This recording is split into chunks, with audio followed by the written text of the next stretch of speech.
জীবের সাধ্য কি তত পাপ করিতে পারে কৃষ্ণ নামে বলো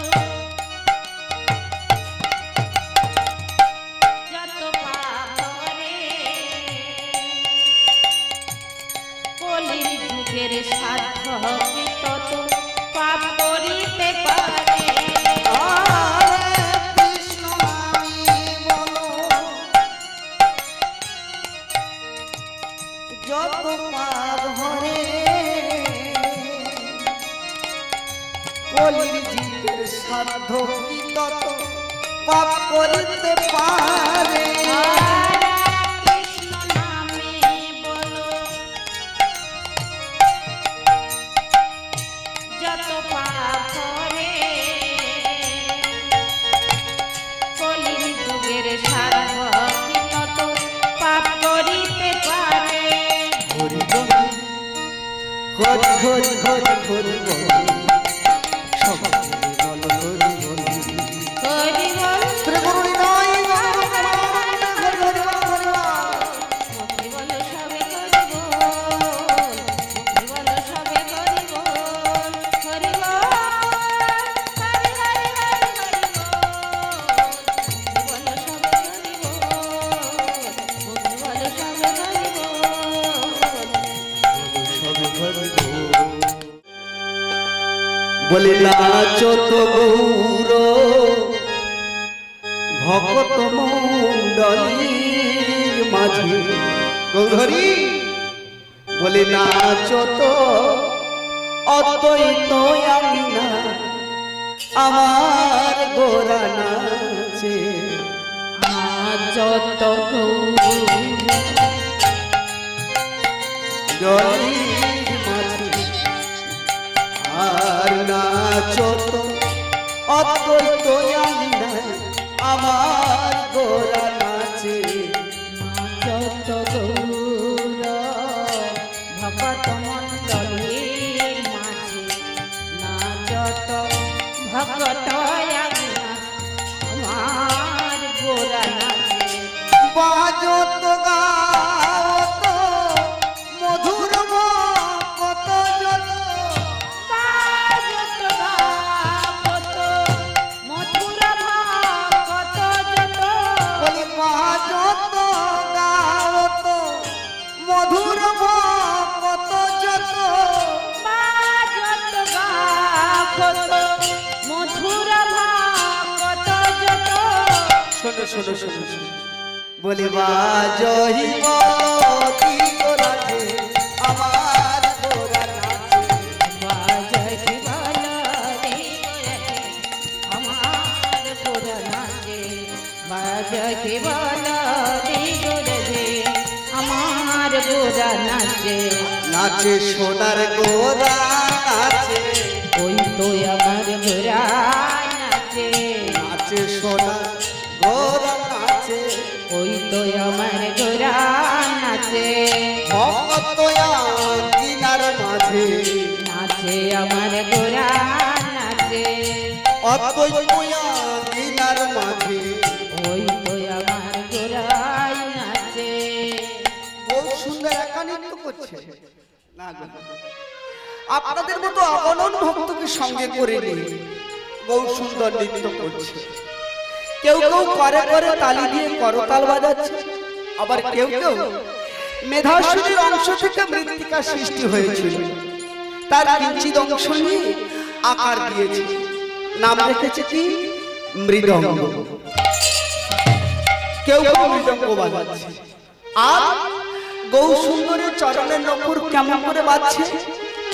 রুনু ঝুনু নকুর বাজে আমার গোরা নাচে। ঝুনো নকুর বাজে আমার গোরা নাচে ঝুনো নকুর বাজে আমার গোরা নাচে ওই তো আমার গোরা নাচে, ওই তো আমার গোরাই নাচে ওই তো আমার গোরা নাচে ওই তো আমার গোরা নাচে, ওই তো গো আমার রাই নাচে গৌর নাচে নিতাই নাচে, ওই তো গো আমার রাই নাচে, গৌর নাচে আমার নিতাই নাচে, ওই তো গো আমার রাই নাচে। গৌর সুন্দর নৃত্য করছে। এমন সময় নৃত্য করিতে করিতে দাদা নিত্যানন্দকে ডেকে ডেকে বলছে, দাদা শোনো দাদা, দেখো দেখো এরা যে বৃন্দাবনে সবাই বসে রয়েছে না, এরা কেউ কৃষ্ণ নাম পেল না। বলে কেন রে? এরা কৃষ্ণ নাম পায়নি, তাতে তোর কি হয়েছে? তুই কৃষ্ণ নাম করছিস, তুই নাম কর। বলে না দাদা, এদের স্বল্প পরমায়ু, এই স্বল্প পরমায়ুর মধ্যে কেমন করে এই ভব সংসার থেকে মুক্তি পেয়ে নিত্যধামে যাত্রা করবে, তার সহজ উপায় তুমি করবে। দয়াল নিত্যানন্দ বলছে, হ্যাঁ রে, এরা নাম করবে না, এদের মুক্তির উপায় আমি করে দেব। কেন? কত সহজ উপায় রয়েছে। বলে কি দাদা সহজ উপায় কি? কেন? কৃষ্ণ নাম বললে পাপের হাত থেকে মুক্তি পাবে, গঙ্গা স্নান করলে মুক্তি পাবে, সাধু গুরু বৈষ্ণবের সঙ্গ করলে, সৎসঙ্গ করলে মুক্তি পাবে। গৌর সুন্দর হেসে বলছে, দাদা তোমার কি মনে নেই? বলে কি? বলছি শোন, তবে তোমায় মনে করিয়ে দিচ্ছি। আমি যার রথের অগ্রভাগে বসেছিলাম, সে আমাকে চিনতে পারলো না, আর তুমি এদের কথা বলছো। নিত্যানন্দ শুনে বলছে, হ্যাঁ রে, আমি তো ঠিক বুঝতে পারলাম না, তুই খুলে বল। ও স্মরণ করো দাদা, তারপরের কথা। কুরুক্ষেত্রের রণাঙ্গন মাঝে সখা অর্জুনের পদতলে বসে রয়েছে ভগবান কৃষ্ণচন্দ্র। কি ধরে আছে? রজ্জু ধরে আছে। কার? অর্জুনের জীবনের রজ্জুটা ধরে রয়েছে। কারণ রজ্জু তো বিশ্বাস নেই যে কোনো মুহূর্তে যেখানে হোক ধাক্কা খেতে পারে, আর অর্জুনের প্রাণটা চলে যেতে পারে। যার রথের সারথি স্বয়ং অনাদির আদি গোবিন্দ ভগবান কৃষ্ণ, তার কোনোদিন বিপদ হতে পারে না, আর সে কখনো অন্যায় করতে পারে না। সে ও চরণে বিশ্বাস না করে পদতলে বসে রয়েছে। কুরুক্ষেত্র যুদ্ধের সমাপ্তির পর সোনার পালঙ্কে সজ্জায় সজ্জিত রয়েছে। এমন সময় সুখের নিদ্রা যেতে পারছে না। অর্জুন মনে মনে চিন্তা করছে, কেন আমি সুখে নিদ্রা যেতে পারছি না? তবে কি কুরুক্ষেত্র রণাঙ্গন মাঝে আত্মীয় স্বজন বন্ধু বান্ধব সবাইকে আমি হত্যা করেছি, সেই পাপের জ্বালায় আমি সুখে নিদ্রা যেতে পারছি না। ঠিক শুনেছি সাধু গুরু বৈষ্ণবের মুখে পবিত্র গঙ্গা স্নানে নাকি পাপের হাত থেকে মুক্তি পাওয়া যায়। কল্ল প্রভাতেই আমি গঙ্গা স্নানে যাত্রা করছি। কে চিন্তা করছে? তৃতীয় পাণ্ডব অর্জুন। কোথায়?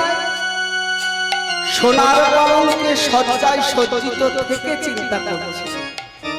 অনাদির আদি গোবিন্দ তিনি জানতে পারলেন সখা কল্ল প্রভাতেই গঙ্গা স্নানে যাত্রা করবেন।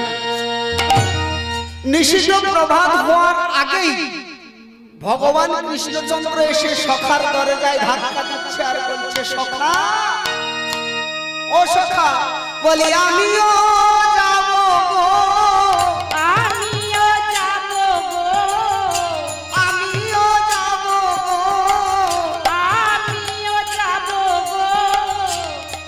ও বলছে, ও সখা তুমি কোথায় যাবে?